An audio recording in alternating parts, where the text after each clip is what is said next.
আমার আগের এপিসোডটা যদি আপনারা না দেখে থাকেন এখনও, তবে অবশ্যই দেখে নেবেন। আমি আগের এপিসোডে দেখিয়েছি যে আমরা কিভাবে দার্জিলিং মেলে করে হোমস্টেতে এসেছি, মানে মিরিকে হোমস্টেতে, এবং কোন হোমস্টেতে ছিলাম সবই দেখিয়েছি। আমি এই ভিডিওতে দেখাবো পুরো মিরিক লেকটা আপনাদের ঘুরিয়ে দেখাবো। আমাদের হোমস্টেটা বেশ সুসজ্জিত ছিল, মানে বিভিন্ন রকম ফুল, ভ্যারাইটির রকম ফুল দিয়ে পুরো সাজানো ছিল। ছাদটাও পুরো একদম বিভিন্ন রকমের ছোট ছোট গাছপালা, ছোট ছোট ফুলের গাছ দিয়ে পুরো সুসজ্জিত ছিল। এমনকি আমরা দেখেছি হোমস্টের সামনের দিকে বিভিন্ন রকমের শাক সবজির চাষ, মানে এরা নিজেরাই চাষ করে। সামনের দিকে একটা ছোট্ট জমি ছিল, সেখানে তারা নিজেরাই চাষ করে বিভিন্ন শাক সবজি। ভীষণ সুন্দর এলাকাটা, মাঝে মধ্যেই মেঘ ঢেকে যাচ্ছে, আবার মেঘ ছেড়ে যাচ্ছে। এবার আমরা হোমস্টে থেকে মেরিক লেক দেখার জন্য আমরা বাইরে বেরিয়ে পড়ি। যাই হোক, খুব খিদেও পেয়েছিল, তা খেতে তো হবে, তাই লেকের আশেপাশ চলে যাই। আমরা খাবারের দোকান হচ্ছে খোঁজ করি। আমাদের হোমস্টে থেকে লেকের দূরত্ব ছিল মাত্র 5 মিনিট, মানে ওয়াকিং ডিস্টেন্স। একটা পাহাড়ি ছোট্ট রাস্তা ছিল, সেই পাহাড়ি ছোট্ট রাস্তা নিচে নেমে যেতে হয়।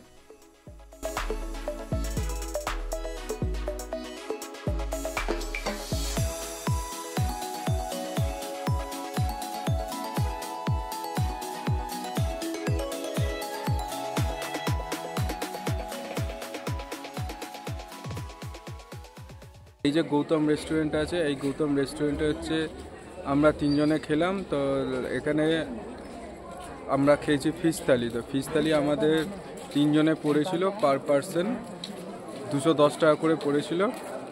যারা ভাবছেন যে এই মিরিকে এলে বাঙালি খাবার দাবার কোথায় পাবো, তাদের জন্য একটা কথা বলে দিই, এই মিরিক লেকের আশেপাশে প্রচুর বাঙালি ধাবা, বাঙালি রেস্টুরেন্ট আছে। আপনাদের বাঙালি খাবার দাবারে কোনো অসুবিধা হবে না এখানে এলে।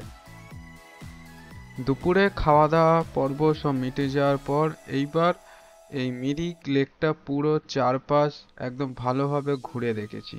আর এইটাই হচ্ছে মিরিক লেকের সেন্টার পয়েন্ট। আশেপাশে প্রচুর খাবারের দোকান আছে, যেমন ফাস্ট ফুড আছে তেমনই আছে বিভিন্ন বাঙালি খাবার দাবারের হোটেল, মানে সব কিছু। আপনাদের এখানে এলে কোনো খাবার দাবার বা খাওয়া দাওয়ার কোনো অসুবিধা হবে না। জাস্ট কিছুক্ষণ আগে বৃষ্টি পড়েছিল, আবার ঠিক দশ 10 মিনিট পর, জাস্ট মানে সময়টা নেয়নি বেশি, জাস্ট 10 মিনিট পর আবার বৃষ্টি থেমে গেল। মানে মেঘ আসছে, মেঘ আবার আমাদের ভিজিয়েও দিচ্ছে, আবার চলেও যাচ্ছে। এখন দেখুন মনে হচ্ছে কুয়াশা, কিন্তু এটা অ্যাকচুয়ালি কুয়াশা নয়, এটা পুরো মেঘ একদম। মানে অসাধারণ সুন্দর লাগছিল এই জায়গাটাকে একদম। আর সামনেই দেখছেন একটা ব্রিজ আছে, একটা ছোট্ট ব্রিজ। এই ব্রিজটা হচ্ছে মিরিক লেকের যে দুই সাইডটা আছে, এই দুই সাইডটা হচ্ছে সংযুক্ত করেছে। আর এই পাশে হচ্ছে মেন সেন্টার পয়েন্টটা। এখন মেন সেন্টার পয়েন্ট থেকে আমরা এখন ওই দিকটা যাইছি, মানে ব্রিজের ওই পাশটা আমরা যাচ্ছি। আর দেখুন এই ব্রিজের উপর দিয়ে মিরিক লেকের সৌন্দর্যটা একবার দেখুন, একবার একবার চোখ ঘুরে জাস্ট এর সৌন্দর্যটাকে জাস্ট উপভোগ করুন। একদম ক্লিন জল, একদম পুরো পরিষ্কার জল। আর ওই পাশে পাইন বন, আর এই পাশে আছে সেন্টার পয়েন্ট, তার মাঝে লেকটা। জাস্ট অসাধারণ সৌন্দর্য।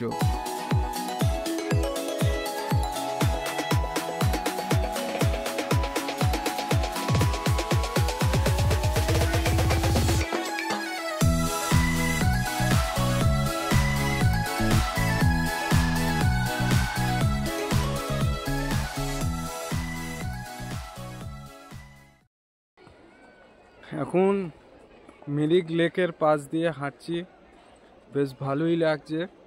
অনেকটা এলাকা জুড়ে আছে মিরিক লেকটা, জল খুব পরিষ্কার, একদম পরিচ্ছন্ন একদম। তবে রাস্তাঘাট একটু কাদা আছে, তো কি করা যাবে, বর্ষাকাল। আর লেকের চারপাশে দেখলাম অনেকে ঘোড়ায় চড়ছে অনেক। আপনাদের যদি শখ হয় তাহলে ঘোড়ায় চড়তে পারেন। এখানে পুরো লেকটা ঘোড়ায় ঘুরিয়ে হচ্ছে দেখাবে, সেই ব্যবস্থাও আছে। আর মেঘলা ওয়েদার, মাঝে মাঝে মেঘ একদম শরীর ছুঁয়ে যাচ্ছে, বেশ দারুণ লাগে একদম। এখানে এখন বর্ষাকাল বলে একটু রাস্তাঘাট একটু মানে সে কাদা টাইপের হয়ে গেছে, যেমন বর্ষাকালে হয়।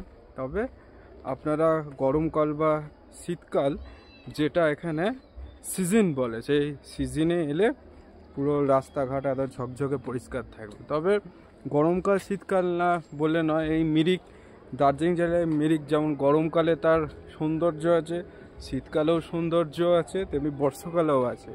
বর্ষাকালে কি সৌন্দর্য, এখানে সবুজ একদম মনে হচ্ছে পুরো ফুটে উঠেছে।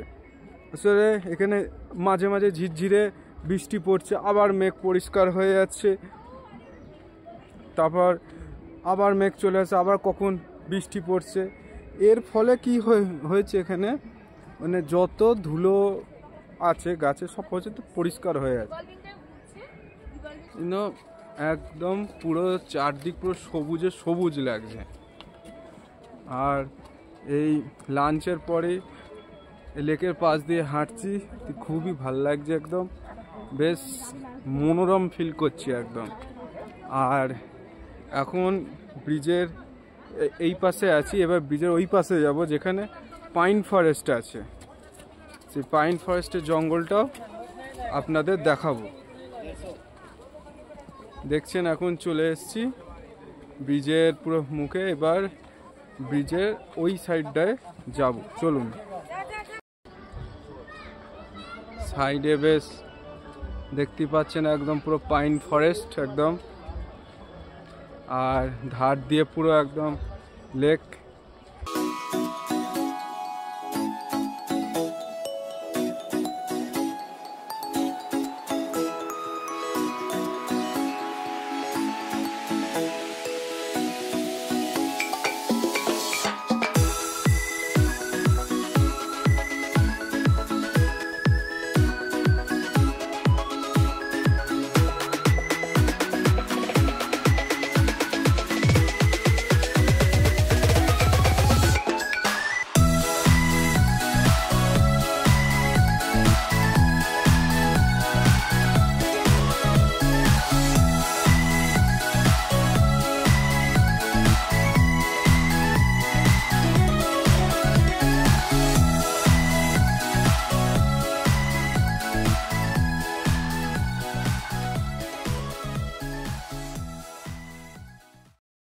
ব্রিজের এই পাশটার দিকে এখন এসে গেছি, যেখানে I love Mirik selfie point আছে।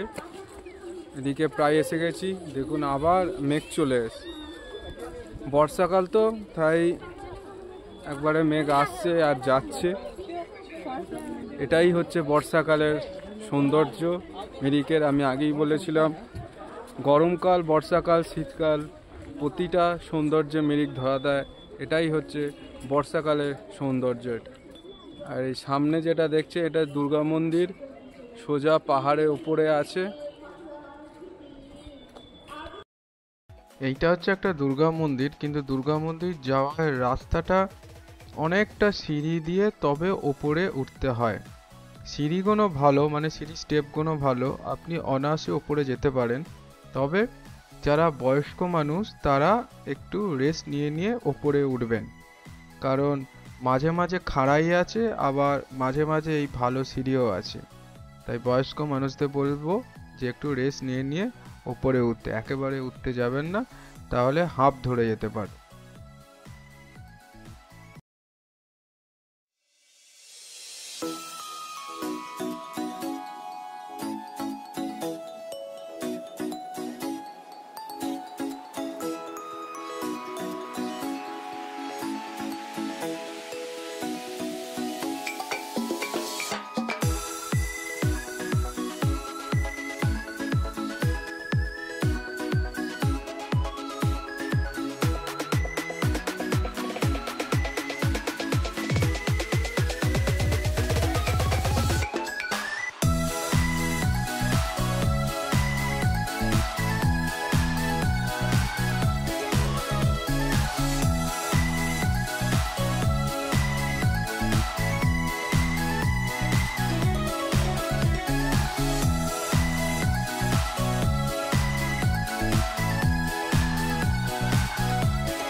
দুর্গা মন্দিরের থেকে কিছুটা সিঁড়ি দিয়ে উপরে উঠে দেখলাম যে ভোলে বাবার মন্দির, মানে হচ্ছে শিবের মন্দির।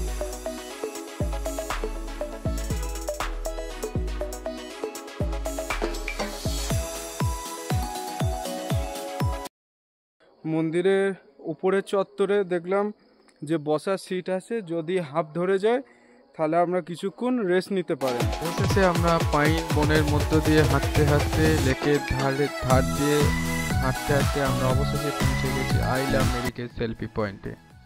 এখানে আপনারা আত্মীয় পরিজনদের নিয়ে, নিজস্ব পরিবার পরিজনদের নিয়ে ফটোগ্রাফি ভিডিওগ্রাফি করতে পারেন। এখান থেকে লেকটা খুবই সুন্দর লাগে।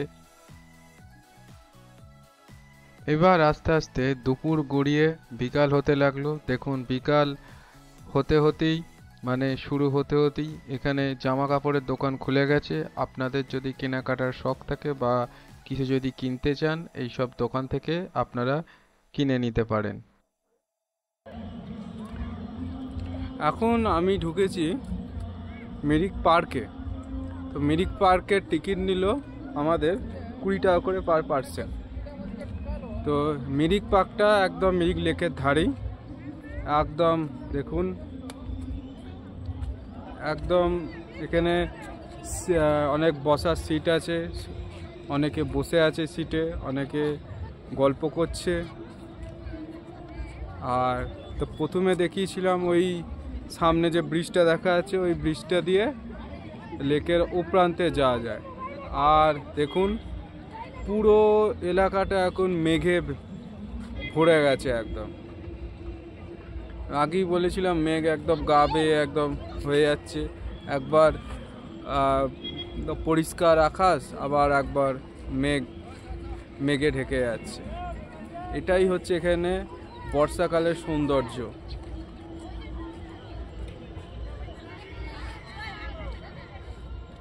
এখন প্রায় বাজে হচ্ছে 4:30 বাজে। এখন দেখুন একদম চারপাশটা পুরো মেঘে একদম ভরে গেছে, ঝিরঝির ঝিরঝির করে একদম বৃষ্টি পড়ছে। একদম দারুণ একটা সিন, পুরো মেঘে ভরে গেছে। আর এখন বাজে হচ্ছে 4:30 বেজে গেছে এখন। তো আমাদের সব এখন ঘোরা শেষ, সব বলতে নেই, মানে মিরিক লেকটা ঘুরে দেখলাম, মেরিক পার্কটা ঘুরে দেখলাম।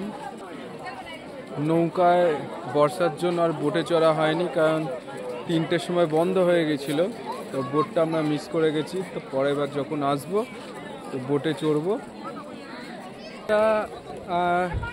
আমরা বলতে পারি দার্জিলিংয়ের যেমন ম্যান রোড, যারা গ্যাংটকে গেছে সেখানেও একটা ম্যান রোড। আর মিরিকের ম্যান রোড, এই মেন সেন্টার পয়েন্টটাই হচ্ছে মিরিকের ম্যান রোড বলা চলে। কারণ এখানে দেখলাম বিভিন্ন গান বাজনা, বিভিন্ন খাবারের দোকান, সবাই এখানে কেউ কেউ একত্রিত হয়েছে, কেউ কেউ গল্প করছে, অনেক বসার সিট আছে। দেখুন চারপাশটা দেখুন।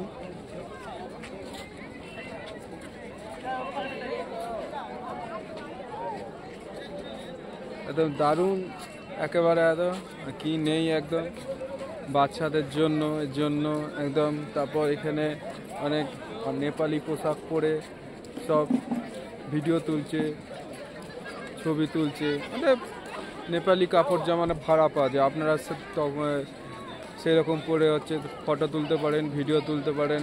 অনেক ফলের জুস, মোমো, বিভিন্ন ফাস্টফুড এখানে খেতে পারেন। আরে বিভিন্ন একদম যেমন হয় আর কি। আর পাশেই আছে লেকটা।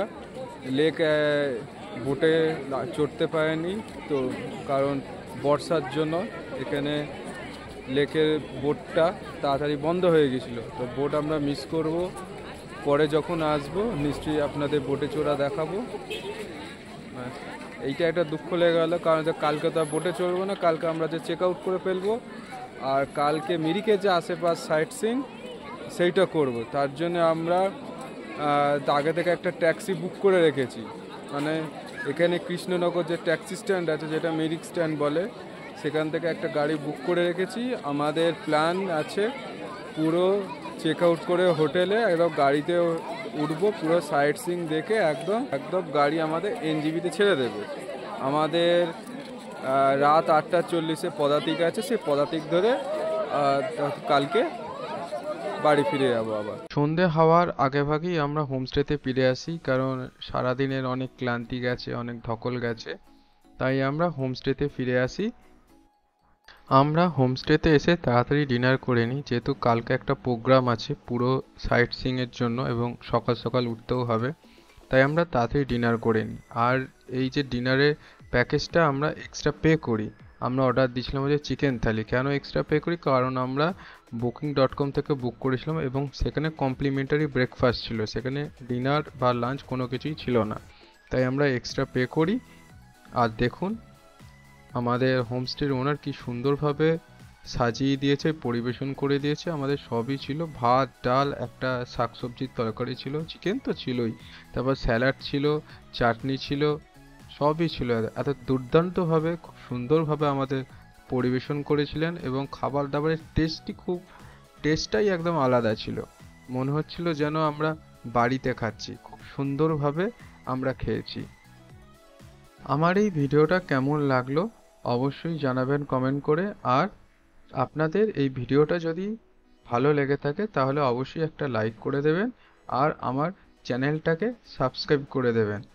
আর চ্যানেলের পাশে মানে সাবস্ক্রাইব বোতামের পাশে যে বেল আইকনটা আছে অবশ্যই টিপে দেবেন।